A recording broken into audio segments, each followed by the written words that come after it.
Que ta promesse assure mes pas, qu'aucun mal ne triomphe de moi. Shalom, chers frères et sœurs. Shalom, shalom.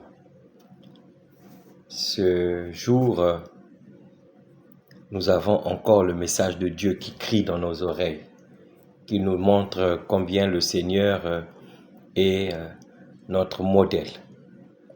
Il est le sel de notre vie, il est la lumière de notre conduite. Oui, l'évangile du jour nous permet de voir, vous êtes la lumière du monde. Une ville située sur une montagne ne peut être cachée.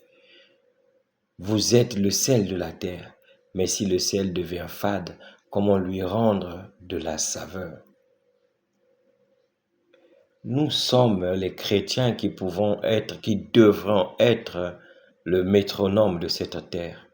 Ceux qui devraient monter à l'extérieur ce que nous devons réellement être. Nous sommes à l'opposé de ce que le monde réalise aujourd'hui. À nous donc de sanctifier, à nous donc de montrer le chemin le meilleur afin que tous puissent comprendre que ceux qui sont en Christ sont des modèles, ils sont des personnes à suivre, ils sont véritablement le sel de cette terre. Ce sont eux qui donnent le goût à la terre. Ils sont véritablement la lumière de ce monde. Ce sont eux qui sont placés au-dessus de la montagne, dont on ne peut se tromper de constater qu'effectivement, il se trouve bel et bien là, une personne. Parce que nous avons le Seigneur qui est une lumière. Nous avons le Seigneur qui est le chemin, la vérité et la vie. C'est lui qui nous donne la possibilité de nous présenter comme étant ces modèles de ce monde afin que nous ne puissions pas nous tromper et que les autres ne se trompent pas de leur cheminement. Dans 2 Corinthiens, nous lisons, frères, Dieu en est garant. La parole que nous adressons n'est pas oui ou non, oui et non, car le Fils de Dieu, le Christ Jésus, que nous avons annoncé parmi vous, Sylvain et Timothée, avec moi, n'a pas été oui et non. Il n'a été que oui. Oui. Le Seigneur n'a pas été changeant.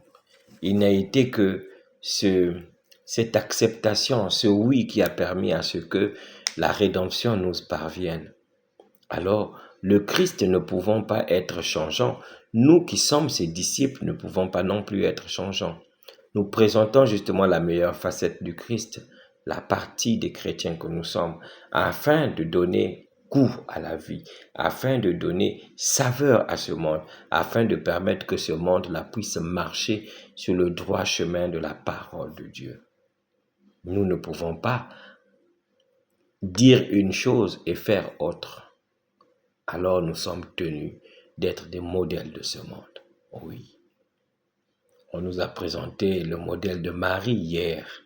On nous présentera le modèle demain de Saint Antoine de Padoue. On nous présentera le modèle demain d'autres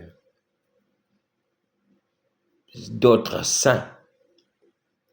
Mais nous savons que le Seigneur nous attend à nous aussi d'être ces modèles pour les autres. Frères et sœurs, nous sommes en Jésus. Amen.